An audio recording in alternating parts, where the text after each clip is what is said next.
Terus gimana dengan ayat yang berbunyi khalidina fiha ma damatis samawati wal ard? Ada dalam surat Hud, nanti akan kita sampai, bahwasanya mereka di dalam surga selama-lamanya kecuali kalau Allah menghendaki.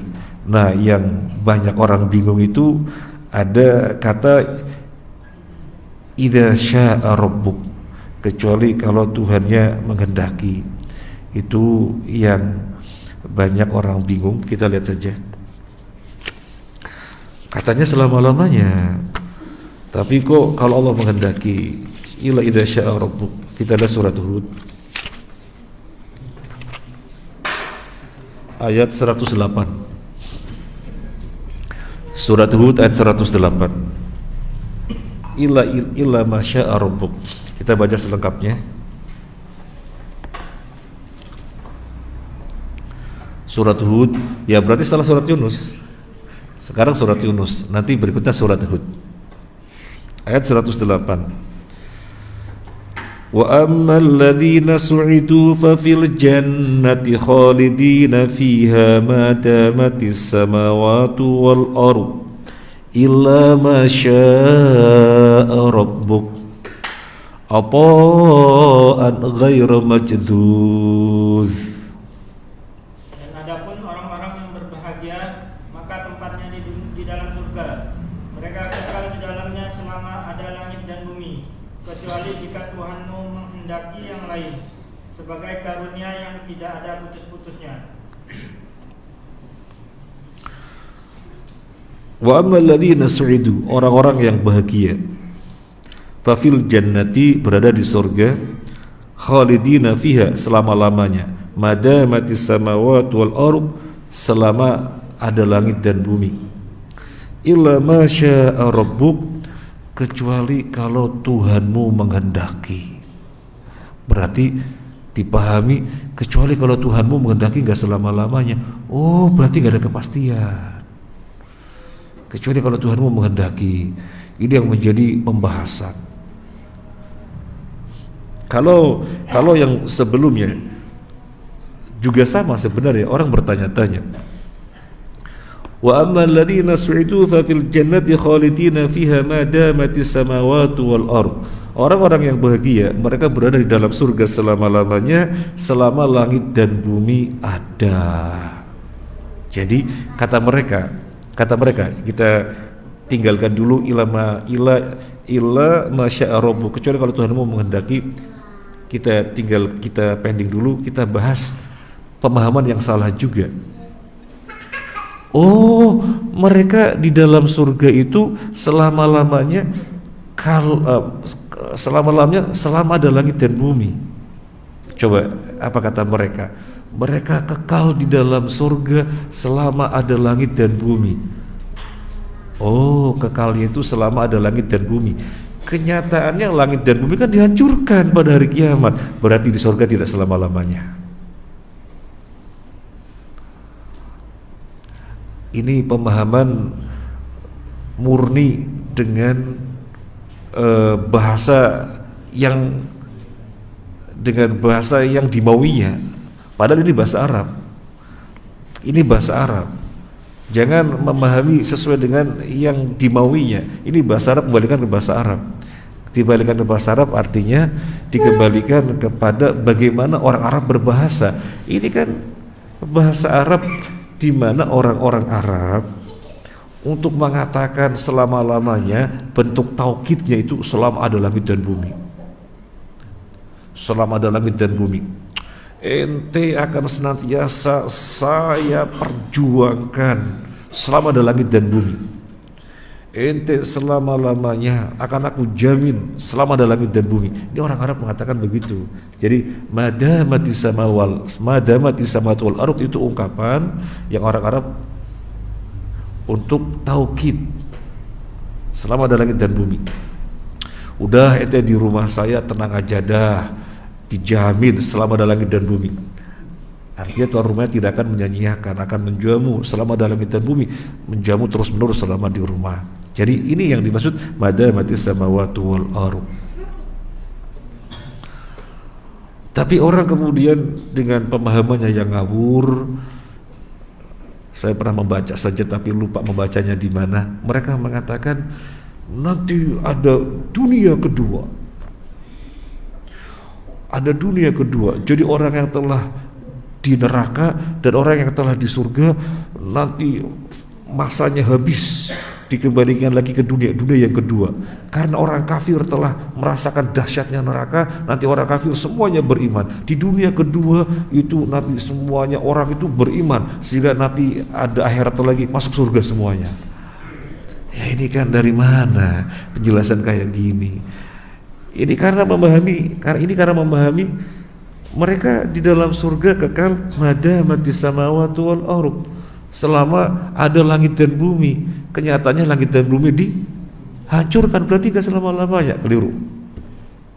Ini bahasa Arab. Kembalikan bagaimana hakikat bahasa Arab. Ini ungkapan yang Allah nukil di dalam Al-Quran, di mana Al-Quran adalah bahasa Arab. Allah di dalam beberapa ayat menyatakan Al-Quran itu bahasa Arab. Kembali kepada illa masya'a rabbuk, selama-lamanya di dalam surga, kecuali kalau Tuhanmu menghendaki. Orang di sini ada semacam muskilah, iskal. Loh, berarti gak ada kepastian. Di dalam surga selama-lamanya gak ada kepastian. Soalnya Allah berfirman illa masya'a rabbuk. Yang kita harus tahu betul, tidak ada ayat dengan ayat bertentangan. Ini harus tahu betul. Jadi kalau kita membaca Al-Quran kemudian dirasakan, loh kok bertentangan, maka kita harus berdiri kokoh di atas pijakan. Tidak mungkin Al-Quran ayat dengan ayatnya bertentangan. Allah sudah nyatakan, afala yatadabbaruna al-Quran walau kana min indi ghairillahi lawajadu fi ikhtilafan katsira. Apakah mereka tidak mentadabburi Al-Quran? Kalau Al-Quran datangnya dari selain Allah, niscaya akan mereka jumpai kontradiksi yang sangat banyak. Karena datangnya dari Allah, maka tidak mungkin ada kontradiksi. Terus ini gimana maksudnya? Para ulama menjelaskan, yang dimaksud illa masya'a rabbuk, kecuali kalau Tuhanmu menghendaki, adalah di alam barzahnya.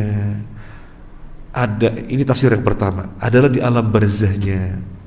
Tafsir yang kedua, berdiri di mahsyarnya. Sampai berapa lama? Apakah di kuburannya Allah kehendaki sampai berkepanjangan sehingga belum juga masuk surga? Itu tafsir pertama.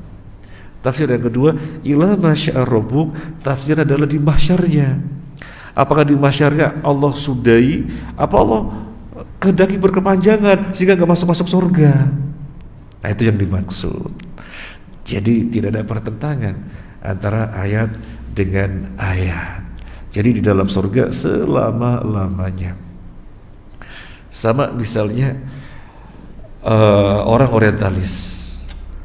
Dan ini saya melihatnya di dalam video Dr. Zakir Naik.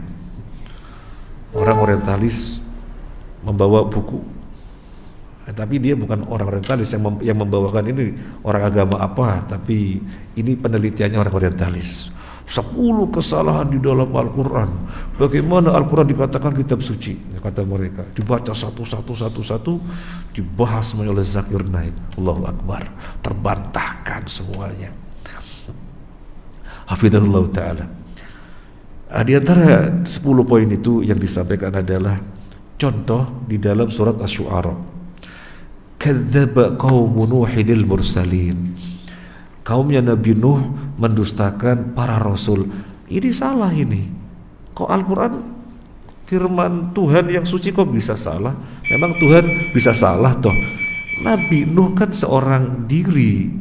Nabi Nuh itu satu orang. Kenapa disebutkan kaumnya Nabi Nuh mendustakan para rasul? Kadzdzaba qaumu Nuhil mursalin. Mursalin kan jamak, artinya para rasul. Padahal Nabi Nuh seorang diri. Ini salah ini. Kemudian dibacakan juga dalam surat yang sama, kadzabat adunil mursalin. Kaum Ad mendustakan para rasul. Kaum Ad nabinya cuma satu, yaitu Nabi Hud, satu orang. Kok disebutkan kaum Ad mendustakan para rasul? Salah. Wong Hud seorang diri, singular, tunggal, kok mendustakan banyak rasul, plural? Salah ini. Secara grammar gak benar ini. Saya menukil jawabannya Zakir Naik. Kurang lebihnya begini. Mana yang lebih dahulu, bahasa atau grammar? Mana lebih dahulu, bahasa atau grammar? Mana lebih dulu, bahasa atau grammar? Bahasa. Bahasa lebih dulu, kemudian orang mempelajari bahasa yang telah ada ini. Oh, kok begini, ciptakan kaedah. Oh, kok begini, lahir kaedah, lahir kaedah, lahir kaedah. Nah, jadi bahasa lahir dulu daripada grammar. Ini yang pertama. Al-Quran bagi bahasa Arab, Al-Quran itu parameter tertinggi. Ibaratnya papan dengan penggaris. Ini kata Zakir Naik, kurang lebih demikian. Kalau saya salah dilihat sendiri. Ini papan penggaris. Kita akan memotong papan biar lurus. Apakah penggarisnya disesuaikan dengan papan atau papan disesuaikan dengan penggaris? Tentunya papannya disesuaikan dengan penggaris, karena yang menjadi patokan penggaris, biar lurus ya disesuaikan dengan penggaris. Al-Quran ini penggaris, menjadi patokan. Jadi bahasa menyesuaikan Al-Quran. Jangan Al-Quran dipaksakan dengan grammar yang dibikin belakangan. Kurang lebihnya demikian. Grammar itu nahwu, ya, nahwu sorab. Nah, ini yang pertama. Jawaban yang kedua. Kalau jawaban yang kedua, para ulama juga menjelaskan. Para ulama menjelaskan. Kita baca tafsir-tafsir para ulama menjelaskan. Jawaban yang kedua, di sini Allah menetapkan satu hukum, bahwasanya mendustakan satu orang rasul hukumnya sama dengan mendustakan seluruh rasul. Karena makna iman di dalam rukun iman yang 6, iman kepada Allah, iman kepada malaikat, iman kepada kitab, iman kepada rasul. Mana iman kepada rasul adalah mengimani seluruh rasul, gak ada yang dikecualikan. Yang diketahui nama-namanya, ya kita imani dengan nama-namanya. Yang tidak diketahui namanya, ya kita imani secara global. Yang jelas Allah pernah mengutus Rasul di seluruh kaum. Tidak ada kaum dari zaman Nabi Adam terus ganti zaman, ganti zaman, ganti zaman, ganti zaman. Dan berapa jumlahnya kaum, sangat banyak sekali. Kecuali pasti ada Rasulnya. Siapa? Enggak tahu, karena enggak diinformasikan. Yang jelas kita imani. Jadi nggak boleh dibeda-bedakan. Kalau ada satu rasul saja didustakan, maka dihukumi mendustakan seluruh rasul. Itu satu ketetapan hukum yang hendak Allah sampaikan. Maka kaum Nabi Hud, padahal nabinya hanya satu, yaitu Hud ya. Kaum Ad, nabi hanya satu, yaitu Nabi Hud, tetapi dikatakan mereka mendustakan seluruh rasul. Nah, jadi terbantahkan, dan ada 10, saya lupa apa saja itu yang dibacakan, lama itu. Karena harus membacakan 1, 2 sampai 10 dan dibantah satu persatu oleh Zakir Naik. Kemudian misalnya kita menjumpai azab yang ditimpakan kepada kaumnya Nabi Syuaib. Azab yang ditimpakan kepada kaumnya Nabi Syuaib.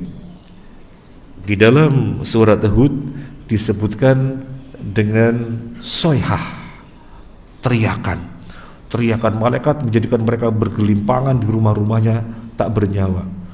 Kemudian di dalam surat Asy-Syu'ara, yaumadzullah, jadi awan atau alam yang sangat hitam sekali, dan mereka diadab dengan awan yang sangat hitam sekali.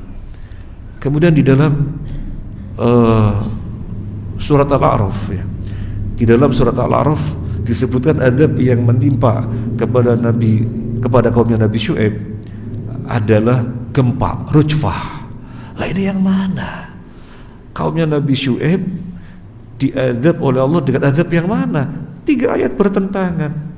Yang satu soihah dalam surat Hud, yang satunya dengan zullah dalam surat Asy-Syu'ara, yang satunya lagi dengan rujfah dalam surat Al-A'raf. Yang mana? Apakah bertentangan? Kembali kepada pijakan tadi. Tidak mungkin ada ayat dengan ayat bertentangan. Dan itu bisa dengan mudah dijumpai dengan melihat tafsir Ibnu Katsir. Ibnu Katsir menjelaskan, bukannya bertentangan, tetapi begini. Insyaallah kita bahas pada waktu yang akan datang insyaallah. Ini saja, semoga bermanfaat. Termasuk tentang surga ada pertanyaan yang kita harus tahu jawabannya. Karena di dalam hadis disebutkan malaikat Jibril diperlihatkan surga. Jibril lihat, dan malaikat Jibril melihatnya. Setelah malaikat Jibril melihatnya, beliau berkomentar, tidaklah orang mendengarkan kenikmatan ini, kurang lebih demikian, kecuali pasti pengen memasukinya. Jadi malaikat Jibril sudah melihat. Padahal Allah berfirman, fala ta'lamu nafsum ma ukhfiya lahum min qurrati a'yun. Tidak ada satu jiwa pun yang pernah melihat kenikmatan yang disembunyikan, yaitu surga. Tapi malaikat Jibril pernah melihat. Lah ini gimana, apa bertentangan Al-Quran ayat dengan ayat? Ini juga kita harus tahu jawabannya. Jadi jangan sampai ada syubhat yang kita bingung. Gak boleh.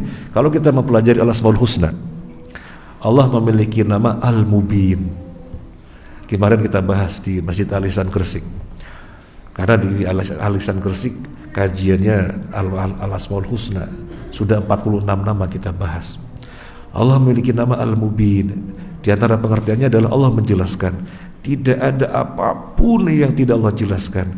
Makanya tadabbur dari makna ini, dari memahami Allah Al-Mubin, kalau kita menjumpai syubhat, kita jangan sampai kalah dengan syubhat. Kita harus cari sehingga kita tahu yang hakikinya gimana. Nah,